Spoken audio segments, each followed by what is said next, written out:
So, Chuka, let's look at this specifically. And the Southeastern um, music artists currently, we have music artists from Southeast who are already at the top, who are doing very well. So, how effective are they using the new media? Because that's the trend, that's where everyone is moving to. Because I look at it this way: if they do certain type of thing, there are things they will do that people who are coming up, the up and coming, are going to look up to, because they are looking up to them, copying what they are doing. So if they are doing something right, especially towards the new media, they are definitely going to get it right. People who are still, looking up to them are going to follow their footstep and, of course, get it right as well. So, how effective are they using the new media? I mean, the already established artists from the southeast. I can't categorically state what they have done or what they are doing right now compared to others. But I can tell you that the guys who came 10 years ago, 7 years ago, most of them don't pay so much attention to social media because that wasn't what made them. You know, the mind is a tricky thing.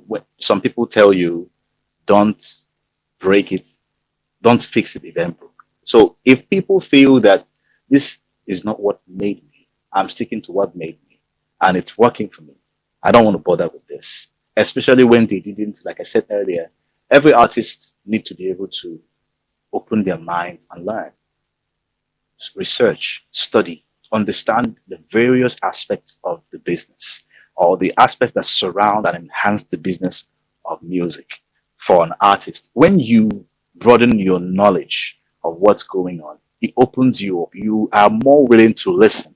You are more willing to bring in people who can help you. But if you don't understand much about branding, you don't want to bother about a branding manager or a branding expert because you feel they want to collect your money. Why do I need this person when I'm already selling 10 million streams? So there's this attitude. I don't want to call it I don't want to use any negative word about that, but there's this attitude that we have from the southeast. We are not very passionate about media, any kind of media at all, most of us. But I can tell you that I have noticed that the new generation of Nigerian artists coming from the southeast are beginning to understand the importance of the social media. I don't know how much they have done about it, but I have noticed that they are taking it seriously because it seems to be the only way they can get it done. So maybe what they need is some kind of information sharing, just like what we're doing right now.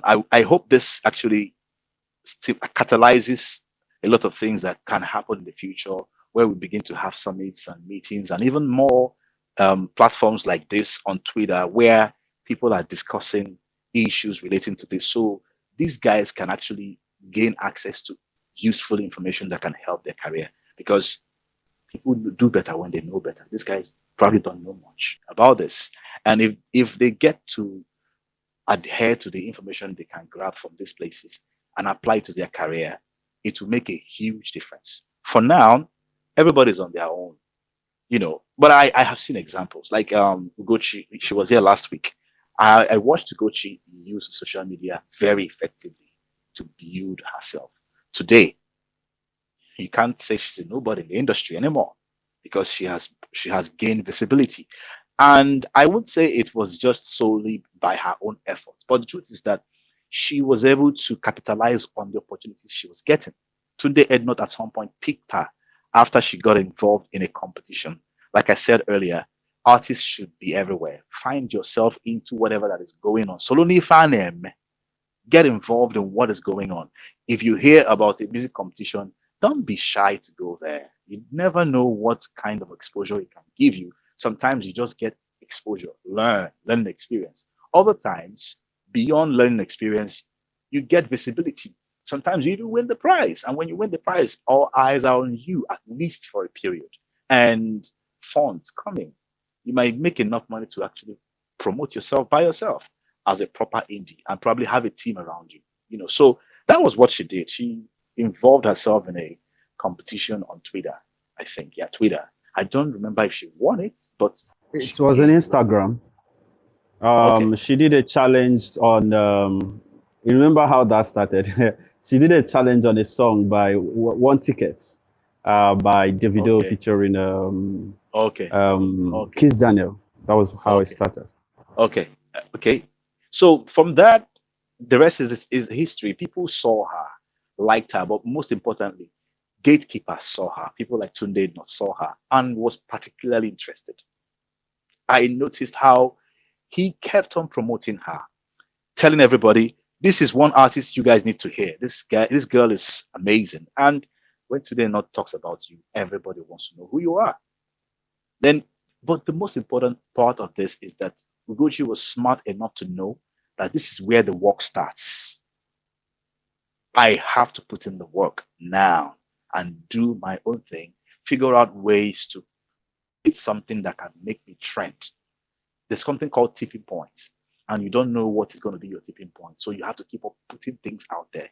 When what you're doing meets an accident, a positive accident, a tip happens. And when it happens, it looks like your success was not deserved because people can see that this has nothing much to do with what you did. Other forces aligned, or like they say, the stars aligned in your favor. And that's what happened with her. That's what happened with Essence terms. It has happened several times for several artists. I can't even begin to name artists that it helped build their career. So if an artist understands this and use it, I mean, like I said before, you need to be able to develop certain skills beyond being able to write a song or sing. Even that part is very, very important. I have a feeling that most artists who are coming out now are in a hurry. I have that feeling because there's a time to train yourself, there's a time to board, there's a time to announce yourself. If you announce yourself too quickly and people don't think you're good, you may not get that opportunity again.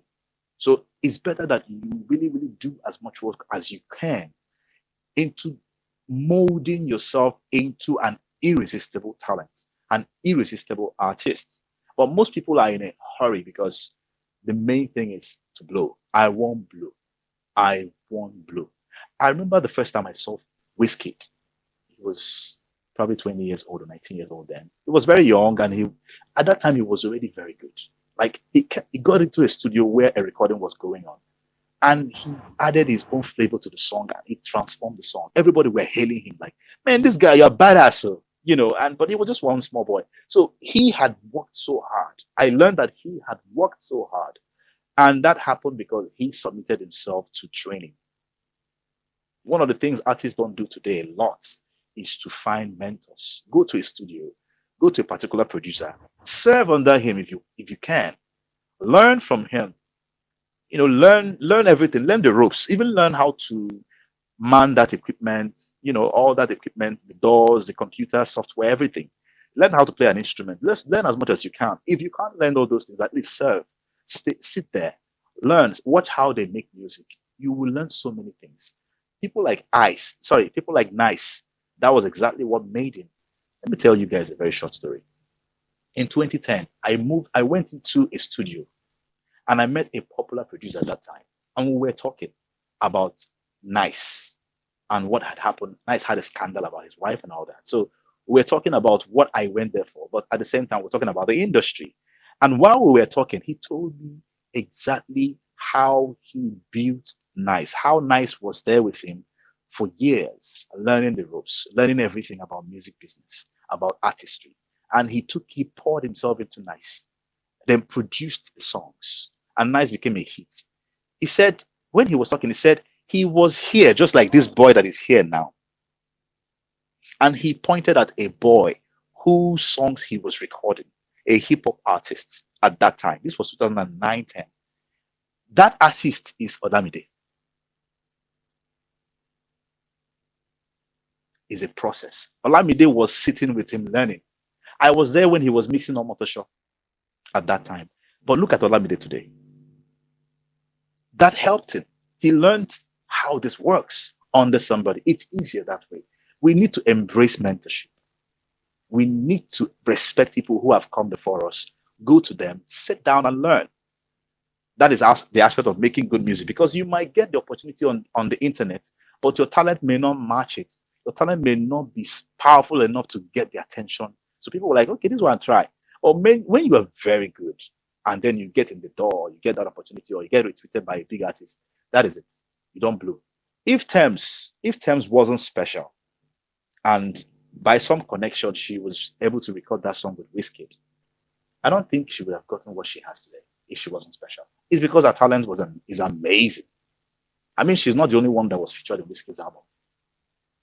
Same thing with Tiwa Savage. She featured a lot of artists. Nobody has become so big because of that album.